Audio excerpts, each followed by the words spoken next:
Like करें, subscribe करें और बेल आइकन को जरूर दबाएं ताकि आने वाले वीडियोस आप तक सबसे पहले पहुंचे। कि अल्लाह ने कुरान हमें अता क्यों फरमाया, कुरान देने की वजह क्या थी, कुरान के नुज़ूल का मकसद क्या था, कुरान जैसी अजीम किताब पेश करने की वजह क्या थी। अल्लाह अकबर। जितनी भी किताबें आसमानी नाजिल हुई, किसी किताब की हिफाजत का जिम्मा अल्लाह ने नहीं लिया। कुरान की हिफाजत का जिम्मा क्यों लिया? वजह यह है कि पैगंबर रहमत सल्लल्लाहु तआला अलैहि वसल्लम ने जब पहले की उम्मत के बारे में गौर किया तो रसूल आजम ने देखा कि जितनी पहली उम्मतें थीं उनका हाल ये था कि उनके नबी पर जो किताब नाजिल हुई वो किताब या तो नबी के दौर में बदल दी गई या उस नबी के विसाल के बाद बदल दी गई। रसूल आजम को फिक्र थी कि मैं आखिरी नबी बनकर के जलवागर हो रहा हूं, मेरे बाद कोई नबी भी नहीं आएगा और मेरे बाद कोई किताब भी नहीं आएगी। अगर किताब बदल दी गई तो मेरी उम्मत का क्या होगा? तो मेरे करीम ने महबूब के आंसुओं पर तरस खाकर फरमा दिया, महबूब गम न करो, इन्ना नहनु नज़्ज़लना ज़िक्र व इन्ना लहू लहाफ़िज़ून। हम जो है कुरान की हिफाजत का जिम्मा लेते हैं, ये किताब की हिफाजत हम अपने जिम्मे लेते हैं। ये किताब रहेगी और तुम्हारी कौम, तुम्हारी उम्मत भटकेगी नहीं, इस किताब से सीधा रास्ता पाती चली जाएगी। अब आइए मैं समझाता हुआ चलूं, ये किताब परवरदिगार ने क्यों नाज़िल फरमाई? क्या इसलिए नाज़िल फरमाई कि हम बरकत के तौर पर इस किताब का इस्तेमाल करें? क्या इस किताब को इसलिए नाज़िल की गई कि ये किताब इसाले सवाब के लिए पढ़ी जाए? क्या ये किताब इसलिए नाज़िल की गई कि सिर्फ इसको हिफ्ज़ करके सीने में महफूज की जाए? नहीं, मैं कुरान के नुज़ूल के कई मकासिद आपके सामने पेश कर सकता हूँ, लेकिन इस वक्त मैं उस पर तफसीली गुफ्तगू करना नहीं चाहता। मेरी किताब का 600 सफ़ात मुकम्मल हो चुके हैं, नुज़ूल कुरान के मकासिद। इंशाअल्लाह फिर जब ये किताब मुकम्मल होकर मंजर आम पर आएगी तो आपके हाथों में पहुंचेगी। मैं आज सिर्फ कुरान मुकद्दस के हवाले से 4 सिफतों का जिक्र करता हूं कि अल्लाह ने ये किताब क्यों नाजिल फरमाई।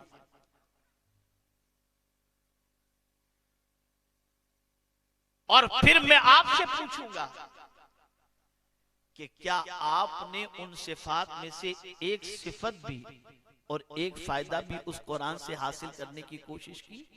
कभी इस नजरिए से भी आपने कुरान पढ़ा? रब फरमाता है या अय्युहन नास, मुफस्सिरीन फरमाते हैं इससे मुराद अहले मक्का भी और इससे मुराद जुमला इंसान भी। इसलिए कि जब ये आये करीमा नाजिल हुई तो उस वक्त अव्वलीन मुखातब इसके अहले मक्का था। तो रब फरमाते या अय्युहन नास, ए लोगो, ए इंसानों, कद जाअतकुम मौइज़तुम मिर रब्बिकुम, बेशक तुम्हारे रब की तरफ से तुम्हारे पास नसीहत आई। यहां से ये बात समझ में आई कि कुरान नसीहत की किताब है। इस किताब से नसीहत हासिल करो। इस किताब से सवाब हासिल करना ही सिर्फ मकसूद न हो, बल्कि इस किताब से नसीहत हासिल करो। ये किताब तुम्हारी खैर ख्वाही चाहती है, ये किताब तुम्हारी भलाई चाहती है। और इसीलिए पैगंबर आजम सल्लल्लाहु तआला अलैहि वसल्लम ने फरमाया, मैं तुम में 2 नसीहतें छोड़ के जाता हूं, एक बोलती हुई नसीहत और एक खामोश नसीहत। बोलती हुई नसीहत कुरान है और खामोश नसीहत कब्रिस्तान है। ये बोलती हुई नसीहत। अब मैं नसीहत की चंद मिसालें आपके सामने पेश करूं। इस वक्त पूरे हिंदुस्तान ही के नहीं, पूरी दुनिया के मुसलमान के दिल की एक तमन्ना है, और वो तमन्ना ये है कि अल्लाह हम पर रहम व करम की बारिशें नाजिल फरमाए।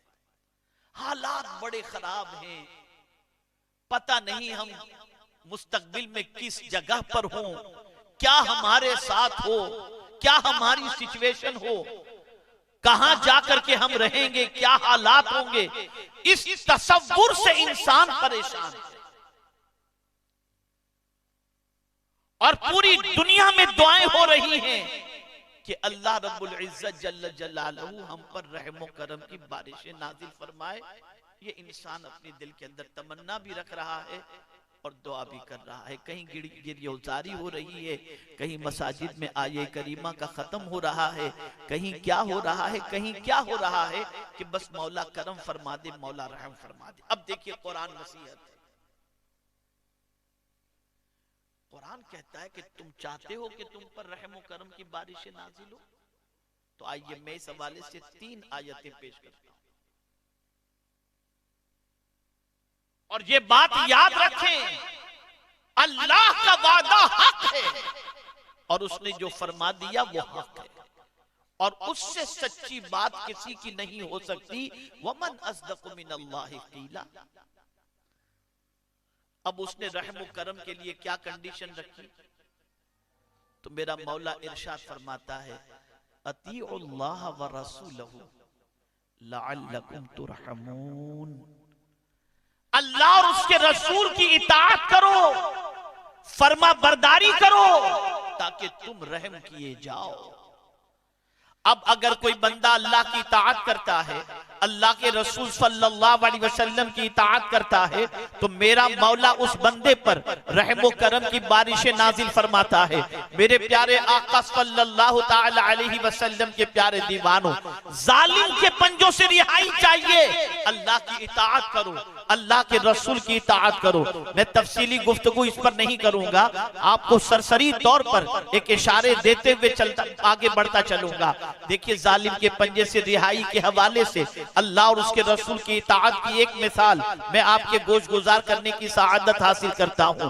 आप देखें, पैगंबर रहमत सल्लल्लाहु अलैहि वसल्लम की बारगाह के अंदर अबू जहल हाजिर हुआ, मुट्ठियों को अपने पंजे में, मुट्ठी के अंदर पंजे में कंकरियों को लेकर बारगाह रसूल में हाजिर होता है और अर्ज करता है, ए मोहम्मद सल्लल्लाहु अलैहि वसल्लम बताओ मेरी मुट्ठी में क्या है? रसूल आजम ने फरमाया, मैं बताऊं तेरी मुट्ठी में क्या है, या मुट्ठी में जो है वो बता दे कि मैं कौन हूं? उसने कहा, अगर मुट्ठी में जो है वो बता दे तो क्या कहना। पैगंबर रहमत सल्लल्लाहु अलैहि वसल्लम ने कंकरियों को हुक्म दिया, कंकरियों बताओ मैं क्या कौन हूं? और रसूल आजम ने अबू जहल से फरमाया कि तुम मुट्ठी को कान के किनारे ले जा, कान के करीब ले जा। जब मुट्ठी कान के करीब लेकर के आया तो कंकरियां कलमे शहादत पढ़ रही थी। इधर कलमे शहादत कंकरियों ने पढ़ा, इधर अबू जहल ने कंकरियों को फेंक दिया।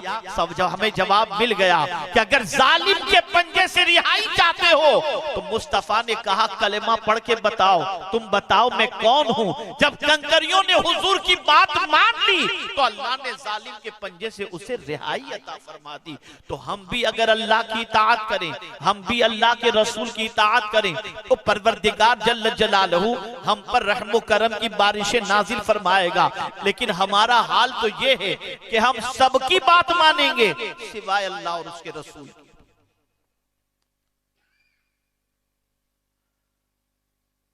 अल्लाह और उसके रसूल की इताअत करो, परवरदिगार रहमत नाजिल फरमाएगा, करम की नजर फरमाएगा। एक और मिसाल के जरिए मैं आपको समझाऊं। फरमा बरदार से हर कोई मोहब्बत करता है, नाफरमान से कोई मोहब्बत नहीं करता। मुझे मेरे जमाने तालिबे इल्मी का एक वाकया याद है। आज मैं वो दुकान यहां ढूंढ रहा था। आज इत्तेफाक से मैं दिन में यहां पर आया और इरफान भाई के घर पर मेरा कयाम, तो ये भी हाकम मदरसा के करीबी इनका घर है। तो मैंने गली देखी, फिर वो कंदोई की दुकान देखी, तो मुझे सब माजी याद आने लगा। तो मैं आज वो दुकान ढूंढ रहा था पान वाले की। कोने में एक पान वाले की दुकान थी। मुझे याद है कि जब मैं यहाँ पढ़ता था तो एक बार असर की नमाज के बाद मैं नीचे उतरा था। मुझे याद है तैबन पहना हुआ था और हल्का सा ये भी याद है कि स्काई ब्लू कलर का मैंने कुर्ता पहना था, ये भी मुझे याद है। तो मैं वो पान वाले की दुकान पर आकर मैंने पान लिया और पान खाया। तो हजरत उस्ताद गिरामी जो है, थोड़ी देर के बाद हजरत भी टहलने के लिए निकले। तो हजरत ने मुंह देख लिया, पान की वजह से थोड़े से होंठ लाल थे। तो मुझे वो जुमला आज भी याद है जो हजरत ने फरमाया था। हजरत ने उस वक्त मुझसे फरमाया था, बहुत मुंह लाल करने का शौक है, तुम पान खा करके मुंह लाल करते हो, मैं तमाचा मार के मुंह लाल करता हूं। मुझे ये जुमला आज भी याद है। मैं आज वो दुकान ढूंढ रहा था कि वो पान वाली दुकान गई कहां। तो बात चीजें ऐसी होती हैं जो याद रहती हैं। लेकिन अल्हम्दुलिल्लाह रब्बिल आलमीन, मैं अल्लाह अज़्ज़ व जल्ल का शुक्र अदा करता हूं कि सरकार सल्लल्लाहु अलैहि वसल्लम की नाले पाक के सदके में मैंने अपनी जिंदगी में मुकम्मल कोशिश आज तक इस तरह से की है कि अपने असातिज़ा और अपने माँ बाप की कभी मैंने नाफरमानी नहीं की। मैंने हमेशा कोशिश की कि फर्मा बरदारी करूं। और आज अगर पूरी दुनिया में आप देख रहे हैं कि अल्लाह मुझसे दीन का काम ले रहा है, तो ये इनकी फर्मा बरदारी और दुआओं का नतीजा है। तो अर्ज ये कर रहा था कि जो फर्मा बरदारी करता है, अल्लाह ताला उस फर्मा बरदार के लिए करम की नजर फरमाता है। माँ की बात अगर बेटा माने, माँ के दिल से दुआएं निकलती है। बाप की बात माने, बाप के दिल से दुआ निकलती है। बीवी शौहर की बात माने, बीवी के लिए दुआएं निकलती हैं। पता ये चला, जो भी बात मानता है, आप यकीन जाने उस पर इंसान रहम की नजर डालता है। हम चाहते हैं अल्लाह हम पर रहम करम की नजर डाले और रात को गंदी पिक्चरें देखें। हम चाहते हैं कि अल्लाह हम पर रहम करम की नजर डाले और हम झूठ बोलें। हम चाहते हैं कि अल्लाह हम पर रहम करम की नजर करे और हमारी हालत यह है कि नमाजें छोड़ें। मैं पूछना चाहता हूं, मैं जिम्मेदारी से अर्ज कर रहा हूं, NPR, NRC, CA, ये सब सारी चीजें जो चल रही हैं, इन परेशानियों की वजह से कितनों ने गुनाहों से तौबा।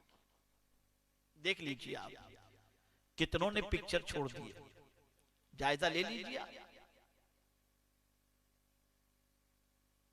मैं पूरे यकीन के साथ कह सकता हूं कि 80 से 90% लोगों ने आज भी खुदा की तरफ पलटने की कोशिश नहीं की। वही पुरानी रफ्तार, वही बुरा हाल, वही बेहयाई, वही गंदगी, वही बदकिरदारी और वही अल्लाह की नाफरमानी में मुसलमान जिंदगी गुजार रहा है। और क्या अल्लाह हम पर रहम करम फरमाए। कुरान कहता है, रहम करम की भीख मांगने वालों, तुम मेरी और मेरे महबूब की इताअत करो, तुम्हें भीख मांगने की जरूरत नहीं पड़ेगी, हम खुद तुम पर रहम करम की बारिशें नाज़िल फरमा देंगे। तो पहली नसीहत आपको मैंने अर्ज की। अब रहम करम के लिए दूसरी नसीहत कुरान क्या कहता है? वहाज़ा किताबुन अंज़लनाहु मुबारकुन फत्तबिऊहु वत्तकू लअल्लकुम तुरहमून। ये बरकत वाली किताब हमने नाजिल की,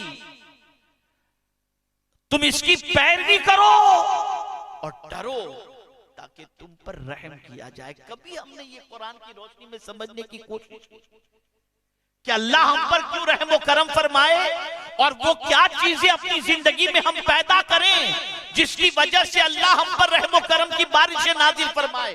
कभी नहीं। ये कुरान नसीहत दे रहा है कि तुम इस किताब की पैरवी करो। इसने जो हलाल फरमाया उसे हलाल समझो, जिसको हराम फरमाया उसे हराम समझो।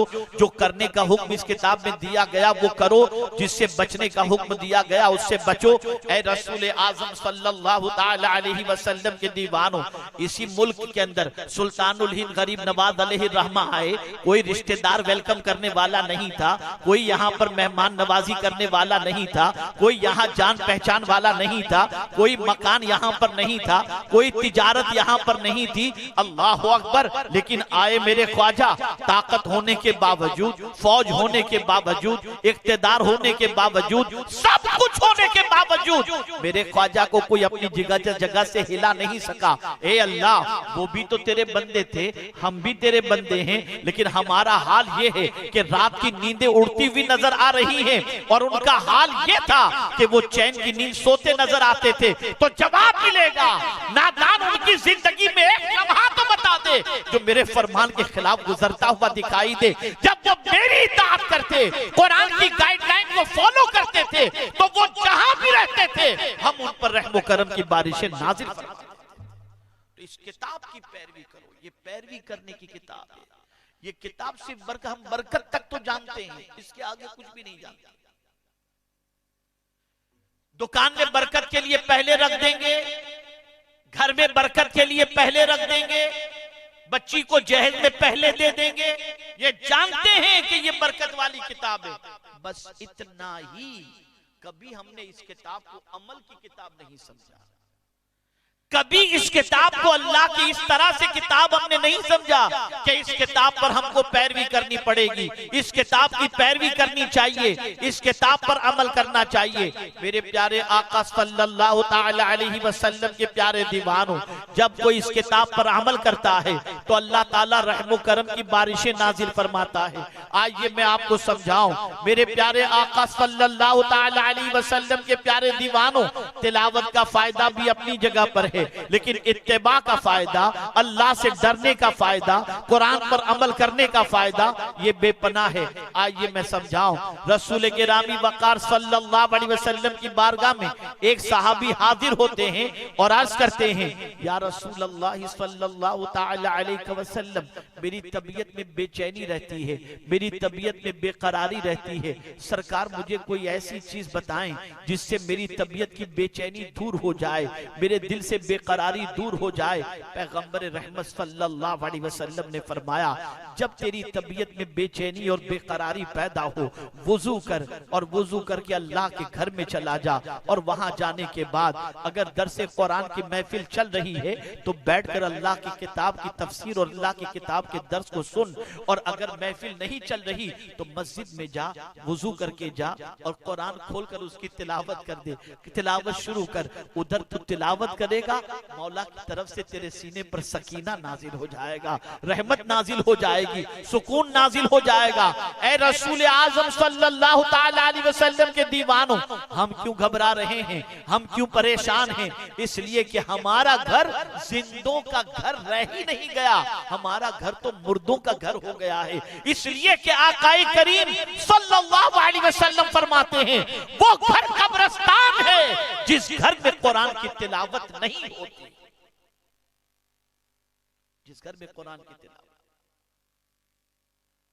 तो अगर हम चाहते हैं कि अल्लाह हम पर रहम फरमाए तो हम इस किताब की पैरवी करें।